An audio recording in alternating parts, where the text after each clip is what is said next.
Thanks everyone for being here today. I know you're probably super busy, so thanks for taking time out of your schedule to join us today. I'm going to talk, I'm Representative Mary Caferro. I'm the ranking member vice chair of the House Appropriations Committee.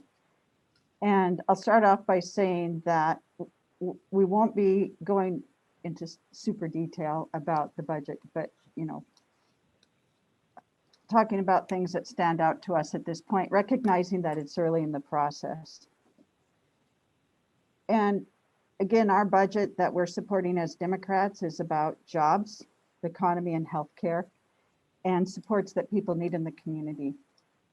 And so what we've seen some pretty bad stuff so far in especially Section B, as everyone is familiar with, but we did get some good things done. And one of them is we're able to secure that $1 million being put back into the budget that was cut out by the Republicans on maybe day one. And so pretty proud of that. Of course, it took a lot of effort between the Democrats and the public to make that happen. Another one is Democrats work closely with our colleagues in Section A to try to find the best possible mechanism for getting the CARES Act 2 money out into the communities for people who have been impacted by COVID and really need the money, as well as the businesses. And so far, we have 44 million that's going out of the 200 million, 44 million for rental assistance. And working in collaboration between A and B, we came up with around 20 million to go to Department of Health and Human Services for related housing supports like low energy assistance for low income energy assistance for Montanans. Really important, especially in the winter, added costs because people are staying at home a lot more than they otherwise would be. And also a piece of that that's important to know is we've given instruction to the Department of Commerce, Department of Corrections, and Department of Health and Human Services to work together. And none of the money is restricted to one purpose or another. It's just important to work in collaboration in the best interest of people who need the money. You'll see that not in House Bill 2, but in LC 2554, which is being drafted and will come out soon. The point of having that money in an LC is to make sure that the money gets out and the supports as quick as possible, rather than let House Bill 2 hold it up, which, as you know, can sometimes not get passed till the last day of the session. Some other wins that we had in Section B is increase to support for children who are victims of abuse, neglect, and are currently placed in foster care. So in order to secure more placements and really recognize how important foster care parents are for foster care children, we secured an increase in the daily supports for those children placed in those homes. And another one was increased provider rate for providers who are working on the ground in communities across the state, making sure that people with disabilities, for example, senior citizens, children with autism, that they have the supports and services they need. So again, secured an increase in Medicaid provider rates for those people who are taking care of people who we prioritize as Democrats. And in Section E, they secured nearly $250,000, or no, $750,000 funding that wasn't in the governor's budget, Gianforte's budget. And that is to go to non-traditional students who are 25 and older, non-traditional, and it's called need-based aid. And so that was a huge win. Everyone knows that education is vital in creating upward mobility and moving out of poverty. And this is really awesome because it targets non-traditional students. And then also in education, secured $1 million for the Montana Research and Economic Development Initiative, which is a proven successful job creating program. Before I go into the things that happened in our subcommittee, Health and Human Services subcommittee, that were awful, I'd like to say that the committee did work well together, that the chair did have a very good relationship with the minority and very patient with me. And that's important to know. And that there was bipartisan support for some of the pluses. So it was a majority of the Republicans that are responsible for some of the things I'm about to mention. For example, the Republicans moved to undermine access to health care by shifting funding, 14 million from general fund and the corresponding federal fund, by shifting that funding away from families and working Montanans who have health care through Medicaid expansion.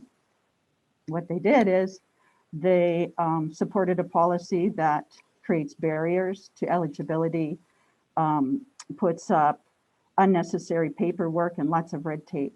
And we know that the consequences of that move will kick people off of Medicaid expansion, and it will hurt rural hospitals and businesses, and there will be a reduction in jobs across the state. How we know that is by shifting that money away from people who need health care. There will be 14 million more dollars in general fund pulled out of the economy, and then the corresponding federal funds, which I'm unclear how much that is, but we know there's a 9 to 10 match with federal funds. So it's a substantial amount of money away from healthcare and out of the economy, and people will lose their jobs. Another piece that was pretty important that was cut is, as you know, working Montanans of all, working class, all kinds of Montanans rely on quality, safe childcare for their children. And so the new child care division had their quality program completely defunded. And in order to keep children safe and to keep people in the workforce, because childcare is the foundation of the economy, we need good quality childcare. So that move starts a quality program, defunded.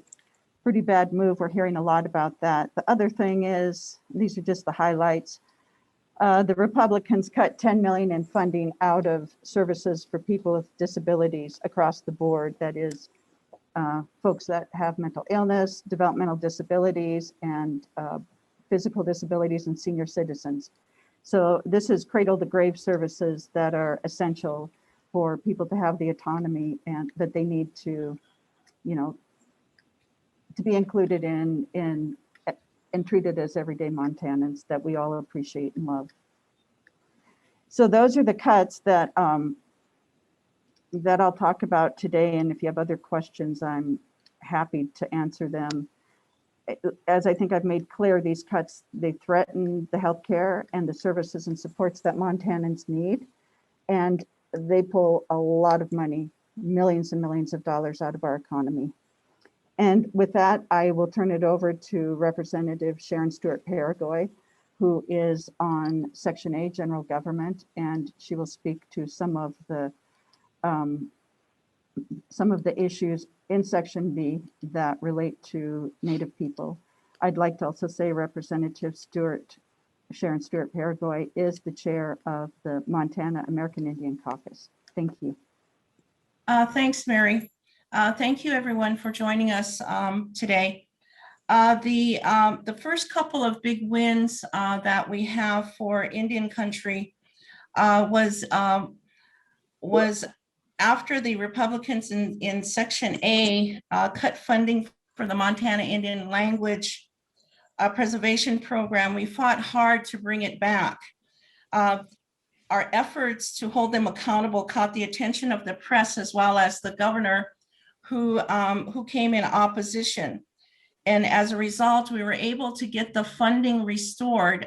Originally, the decision package was to reduce it to $250,000 from the $750 per year down, reducing it by $1 million. And so we were able to restore that. And now it's we've moved it to a place where it can flourish. Would like to recognize Representative Jonathan Windyboy, who's one of the senior legislators, as well as myself, and And we have about 4 senior legislators in the House right now. Mary is one of them as well. And just basically to talk all the hard work that he has done. And so we've been able to restore that funding in Section E with the help of some of the folks in on both sides of the aisle there. The Montana Indian Language Program is being moved to the Office of Public Instruction, where it can begin to thrive and flourish. We have also programs already in place across Montana, in which public schools have immersion programs that they've opted to have in the classroom. For example, Crow School in my district, and Crow School has had a dual language program for a number of years, and they were a school that was listed as not meeting the yearly progress, the average yearly progress, and within 3 years, they've been able to move the majority of those students from nearing proficiency to proficiency, using the dual language program and the RTI program, which is an intervention, intense intervention program. But the reason why the MILT program is so important is because whether or not they speak English as a first language, they're still impacted by the mother tongue of that community.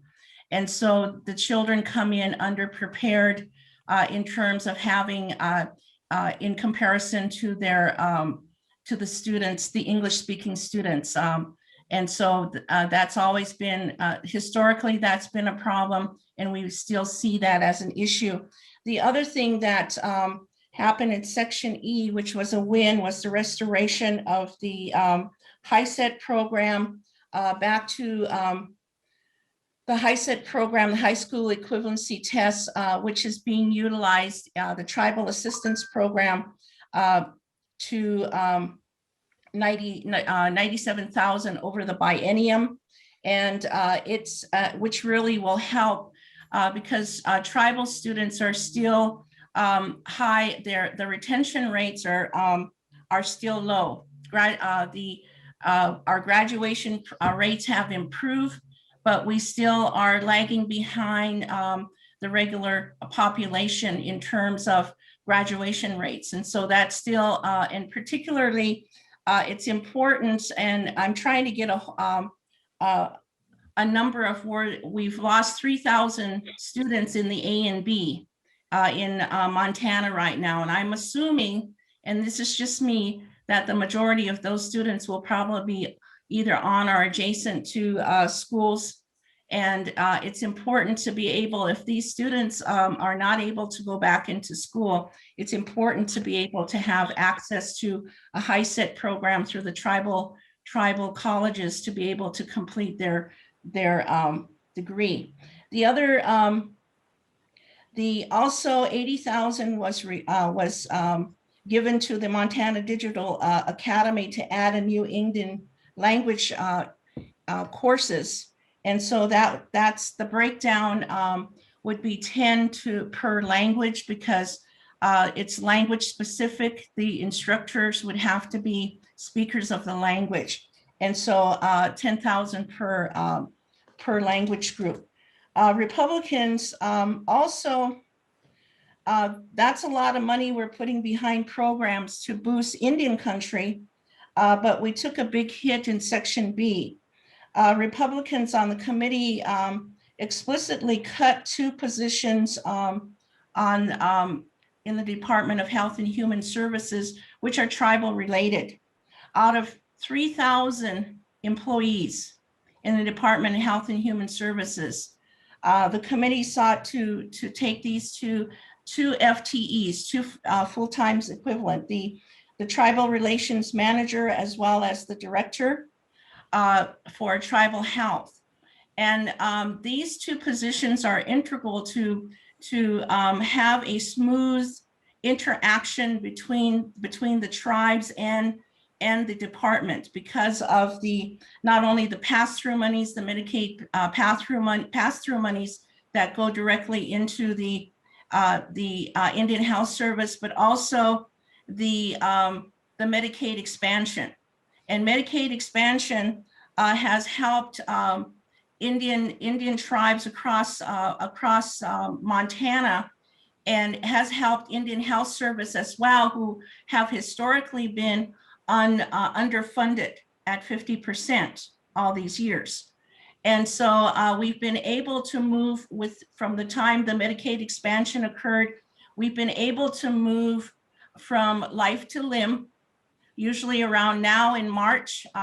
Without Medicaid expansion, we would have to really take a look at what kind of surgeries would need to happen. It was life or limb, and the contract monies would fastly dry up by March. And so with Medicaid expansion, we've been able to, Indian Health Service and the centers across Montana have been able to move from life to limb now to prevention services. And this has greatly improved the quality of life for Indian tribes. The other thing that just recently, the tribal relations manager, who's been there for 20 plus years, was part of the Incident Command Center Task Force, who interface with the command centers, the COVID command centers across Indian country. And this was vital. Her relationship with the tribal health departments, with the even the tribal leaderships, it was integral in making sure that we got the testing, that we were able to have the PPE and other services that was needed and given to the hardest hit in Montana, which were the Indian reservations. And so that was, and so the manager is a gem to Montana. She has worked relentlessly and has the relationship and is able, and the trust of the American Indian community. And it's unfortunate that, and the director has been also instrumental. Both of them working together have provided a seamless program for Indian country. And it's important to back in, we were discussing this, the Indian caucus, and one of our colleagues brought forward, Jonathan Windyboy, in 2003. He passed the bill, House Bill 608, I believe. And that basically, it's on the books, you can check it. It's a MCA, which requires a tribal consultation. And that in any kind of drastic move that occurs, there should be tribal consultation. One of the things that Mary, who is the vice chair of APPROPS and also of Section B, informed us that there was no hearing for tribal health.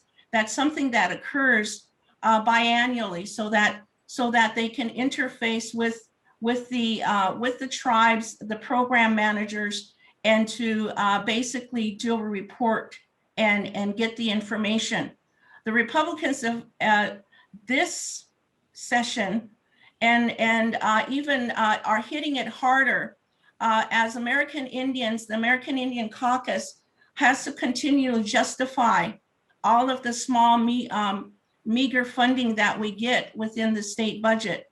Right now, in comparison to the numbers that we're looking at, we're barely reaching 10 million in comparison to several $billion budget. And through this process, we continually, that's American Indian specific, we continually have to fight for these small amounts of money.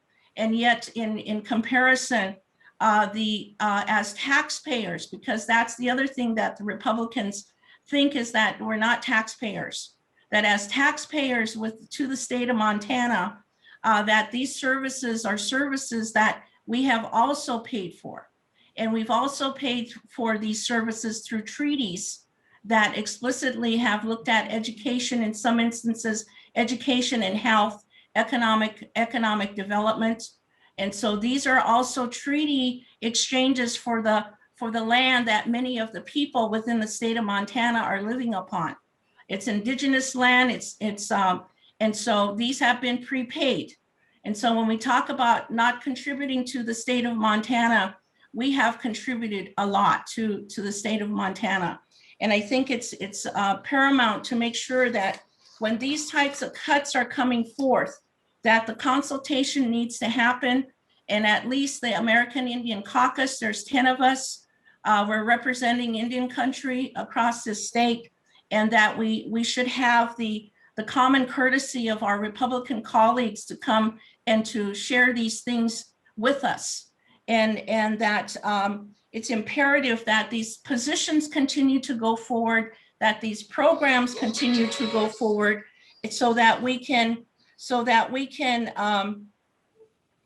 basically ensure the quality of life for our people, and have not only quality of life, but the Constitution says that as members of the Montana and United States, that we have been afforded the opportunity for life, liberty, and the pursuit of happiness.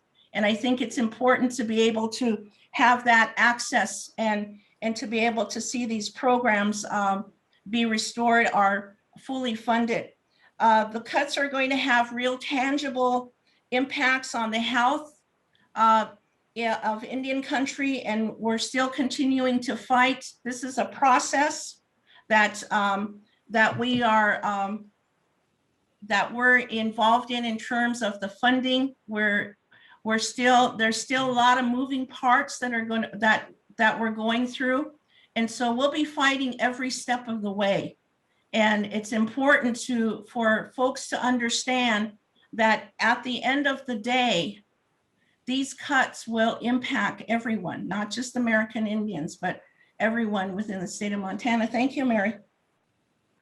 And with that, we're about ready to take questions. I have two last comments to make, and that is, if we can afford to provide healthcare and the supports that our neighbors and friends and families need, then we certainly can't afford the Gianforte tax breaks for people that don't need them, and businesses, some that are from out of state.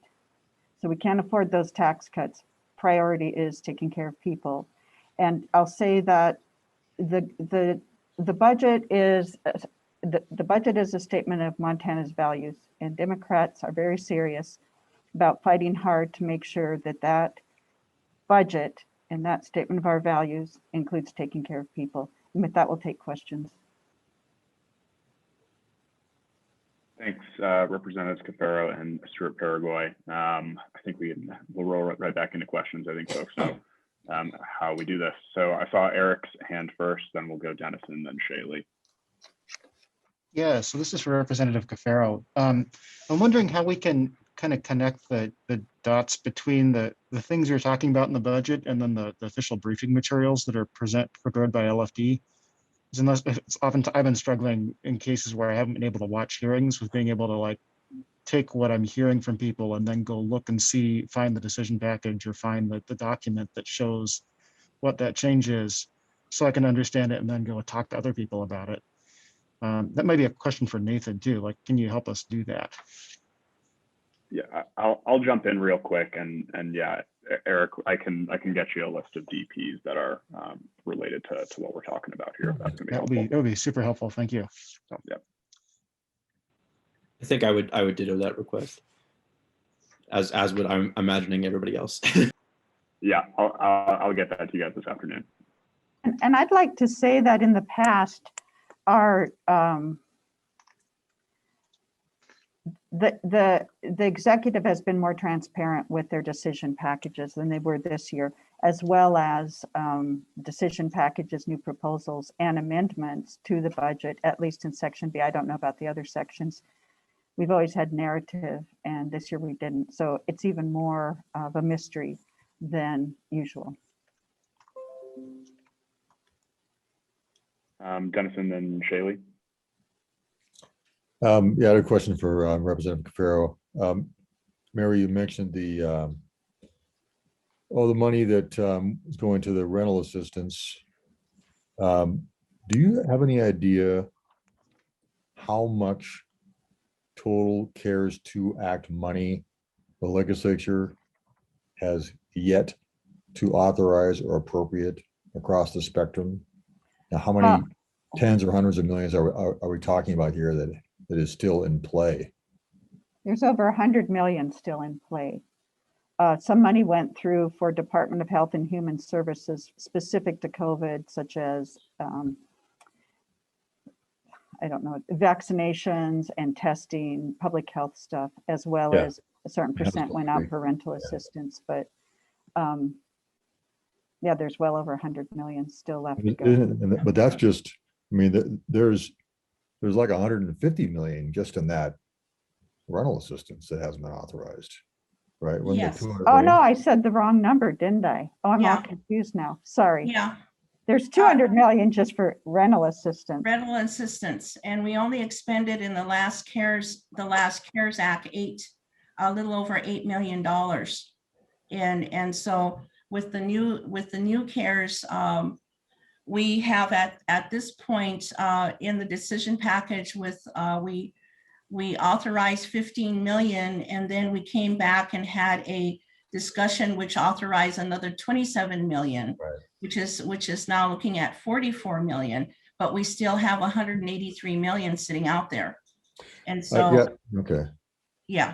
That part I know about, but what I'm asking about, isn't there additional money outside of that 200 million in CARES 2 Yes. that is still being considered elsewhere within the discussion about, I'm just wondering, where is that and how much is it? I think that, I'm going off the cuff here, so take it with a grain of salt, please. Okay. I believe that the total CARES Act too was over 800 million. I'm thinking That's it right. was close to $1 billion. And so the majority of that is yet to be appropriated. And what we'll be doing is the LC, whatever that number was I gave you. 2554. Yeah. Yes. And So- 2555. Yeah. So that will be the vehicle for appropriating and getting the money out to the communities as quick as possible for that remainder. Actually, not much went through to the governor's office of the total for CARES Act 2. That was 300 million bucks. But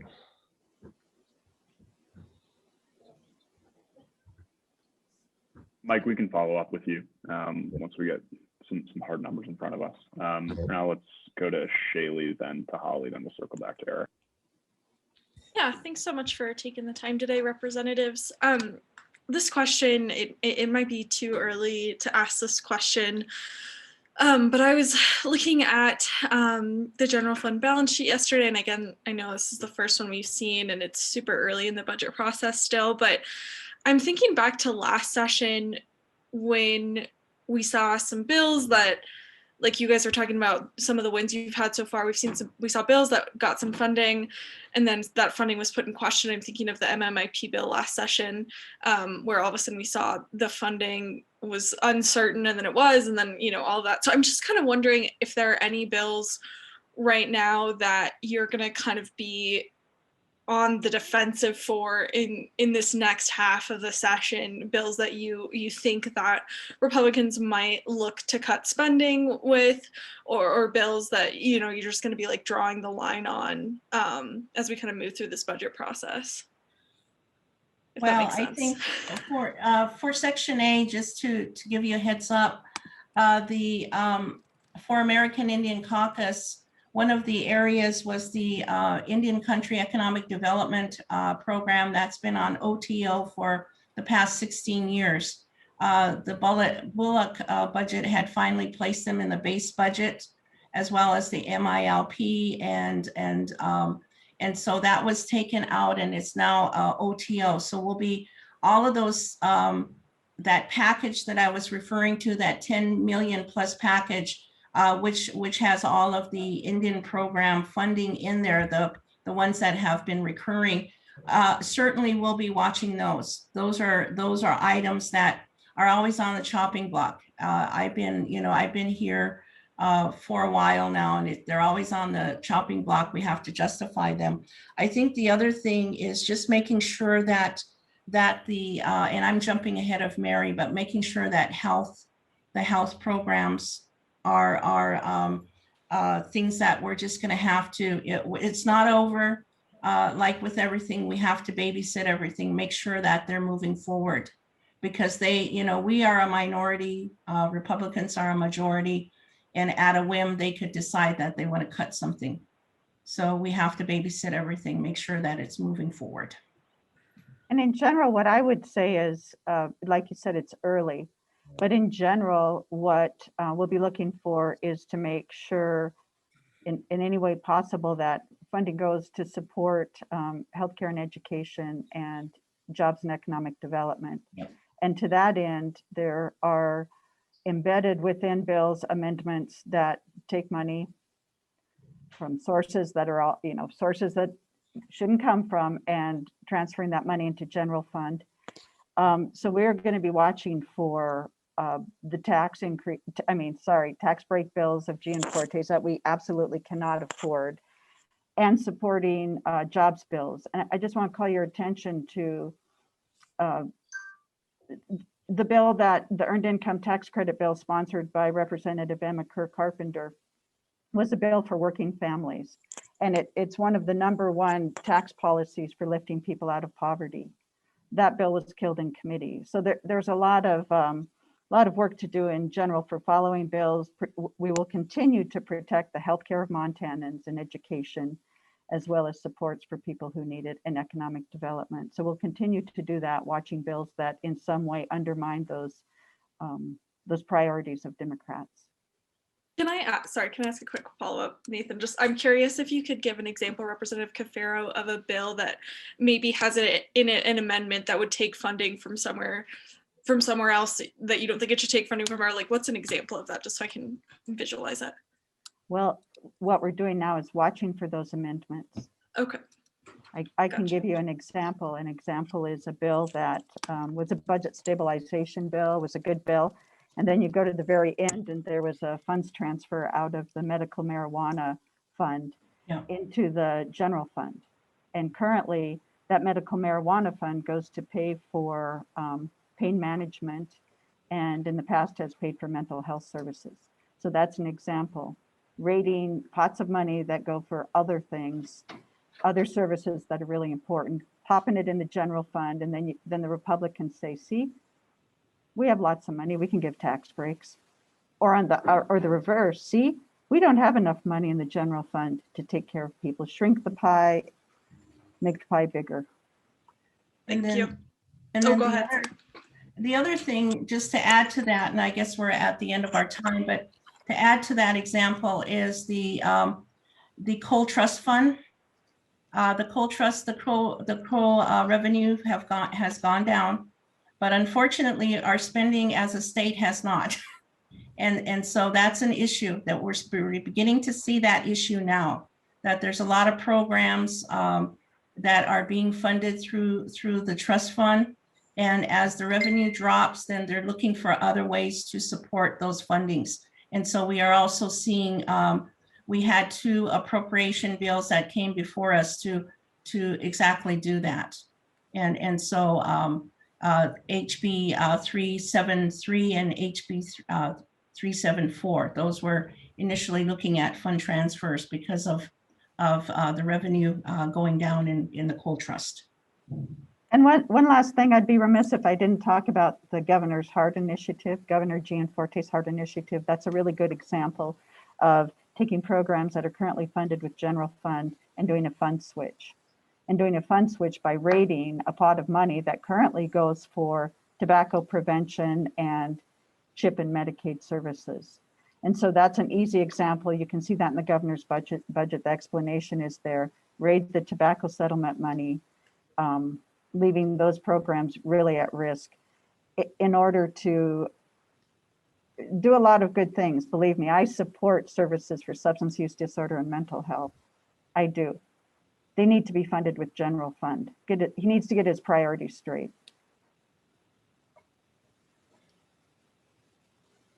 Let's go Holly and then Aaron before going back to Eric. Awesome. have a couple questions. Maybe I'll just go through two, and then if we got time after, get back to them. I'm wondering what conversations there are, and I know the governor's budget makes some statement about what they'd like to see, but for the revenues from legalizing recreational cannabis, what sort of conversations are there going on right now about where those revenues might be directed, where the legislature would like to see them go? Well, as far as the Democrats go, we honor the voter. We honor the will of the voters. And those are the conversations I'm privy to.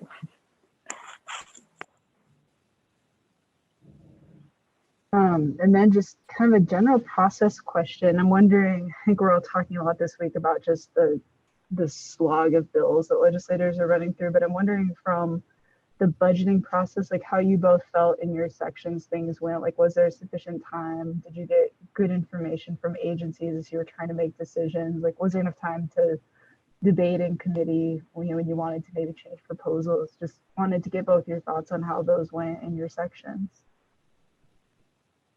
In my section, we did, this is my first time on appropriations, but what I understood in the past is that especially with the sections, that there was opportunity for hearings, and sometimes that didn't happen in section A. We did have presentations for agencies, and so I think part of that was trying to, the 24-hour Zoom notification to testify. There was confusion on some things where people could come in and testify, provide testimony. So, but all in all, we pretty much went down the, we did have some good discussions, but like I said, you know, I was not consulted on these cuts. I heard them through the back door, kind of people asking me, and it was some decisions were made without the Democrats in section A, which was unfortunate. And so we had to bring in our own decision packages, and I had asked that they share that with us, but they chose not to. Mary? As I said, our subcommittee was run pretty well, and you know, on many efforts we collaborated, Democrats and Republicans. The two very concerning pieces that stand out to me are, there's a long tradition of having a morning where we hear from tribal health. And that's when people from the tribes come from all over the state, urban and rural, and explain to us what's happening in their local communities. And it is one of the most beautiful days. It's such an educational piece that, especially someone, you know, I have a lot of grandchildren who are Native, but I still have a lot to learn and understand. That will then inform our decisions. So I was very, very disappointed when the committee chose not to have a tribal health day. The other piece was that really impeded our decision making. The refugee program was cut. The funding for that was cut, even though it's all federal funds, and it goes to help people actually who have put their life on the line to protect American military servicemen and women. That program was completely cut, and as well as the quality program for childcare. And so some of the reasons given were, we didn't hear, we don't know what these programs are. Well, those are disappointing decisions to me when the information is readily available, people aren't invited in, and then it impedes the decision-making process and becomes excuses for not doing better. So those are really the main issues of concern I had for the way the subcommittee was run for human services. Let's go to Aaron and then back to Holly. Well, hi guys, thanks for doing this. One kind of theoretical question and a couple process questions I'll get to first. So would those previous years when you guys had heard from Tribal Health, do you remember like when in the budget process that would usually have occurred? And then did the Republicans on the committee explain why that tradition was not kept up this year? I don't remember when in the budget process Tribal Health Day happens, but I've been on the committee since 2011, 10 years, and this is the first time we have not had that day. I know that it happens early in the process so that we can be well aware of what's happening. Positive too. I mean, they bring a positive story as well, especially with Medicaid expansion. So I don't know when it was. I can't remember the exact period of time, but early enough to where it was helpful. And then as far as the Republicans, again, that's above my pay grade. I'm not privy to that information. I can't say that it was the Republicans. I don't know what happened. I just know it wasn't scheduled, and there was encouragement and pressure to schedule the Tribal Health Day, and it didn't happen. So that's all the more I know. Sorry. Thanks. And then one other question. You mentioned, Representative Caferro, earlier, the $14 million fund swap away from Medicaid. Can you just, I haven't been following the Section B as closely as some of these other guys. Can you go into detail a little bit about where that money would have gone had it not been moved to the general fund? Oh, okay. So in the budget process, we don't do it policy. We're not a policy committee. We're all about the money. So there will need to be some statute changes or a policy bill to make this happen. What we did do in Section B, or not we, the Republicans, the majority of the Republicans, not all, the majority of the Republicans moved a decision package or amendment to the budget to eliminate what's called Medicaid continuous eligibility. Continuous eligibility means if you are found eligible for Medicaid, then you have Medicaid for 12 months. What happens when you eliminate continuous eligibility is a lot more money goes to administrative red tape, boatloads of paperwork, and it makes life for people who have Medicaid expansion challenging. And the consequences, like I said, is people get kicked off the rolls of Medicaid. Who gets kicked off? The people who need the healthcare the most, the people with the most barriers.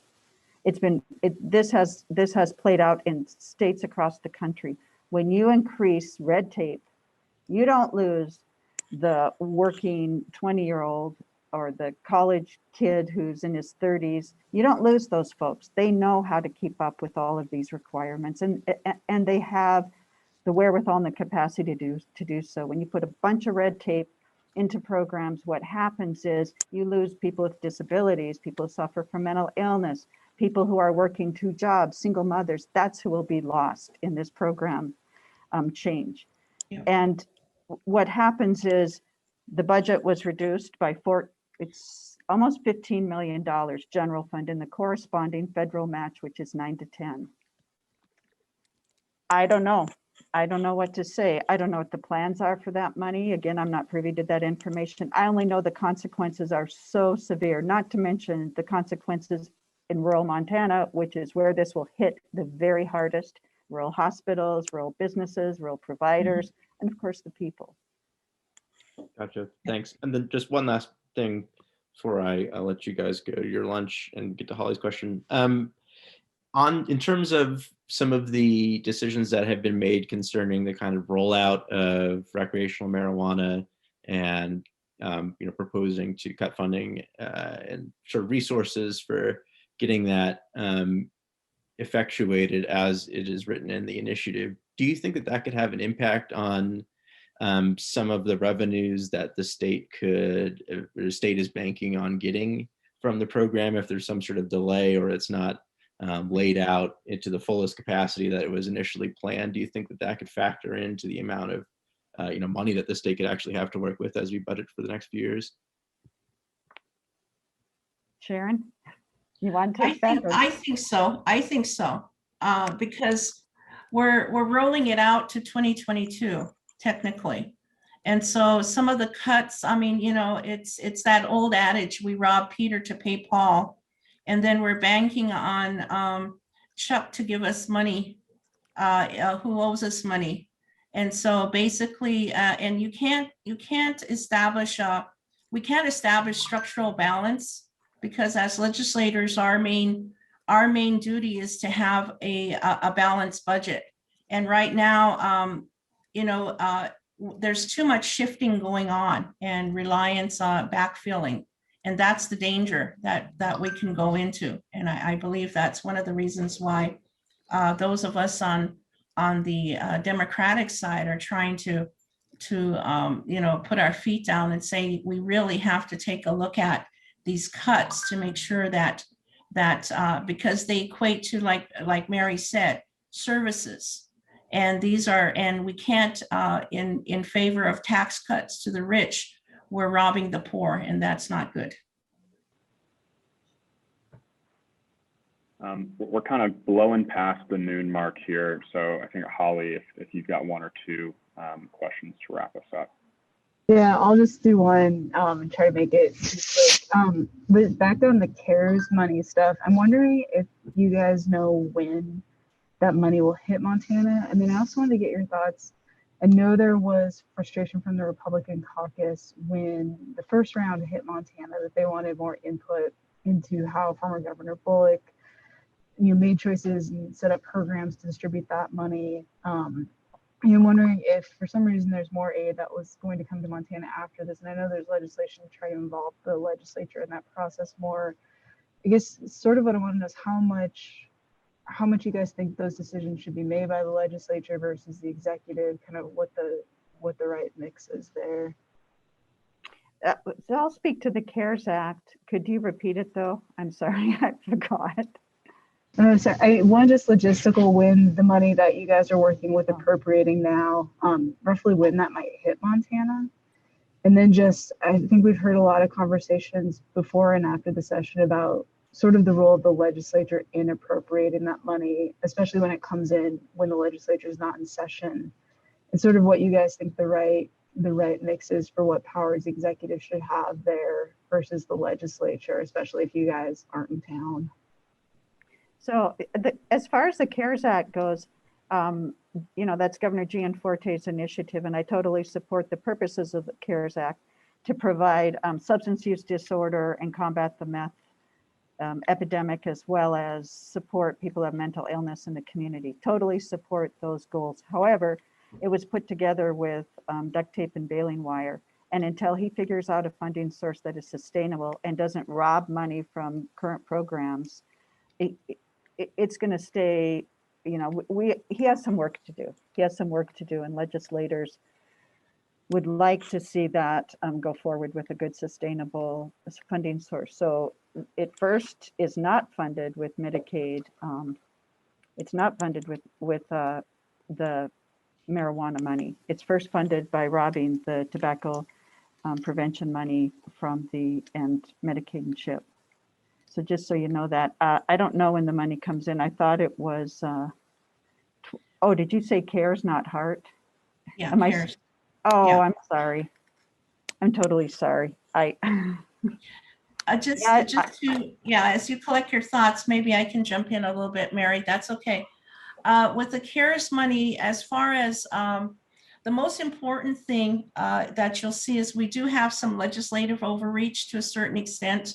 And that's because some of the bills that are coming forward, they want to restrict how much money is being used by the governor, and that they want some input by the legislators themselves, whether it's the finance and claims group or somebody has to have input.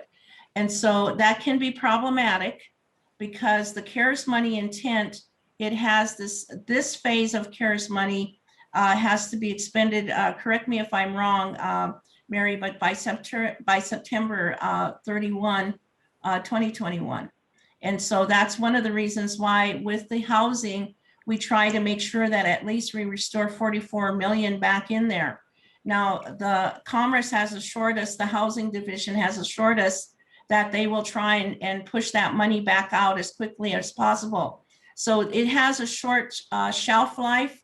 So if the legislature, when we leave town, if they want input and have placed in statute that they have to have input, all that's going to do just muck up the process. It's going to slow it down, and it's not going to get to the people that it was intended for. And so it's not intended for agencies. It's intended for the people of Montana who are unemployed, who are suffering because of the COVID impact. And that includes businesses. That includes people that would like to go to work, but there's no work and they're unemployed.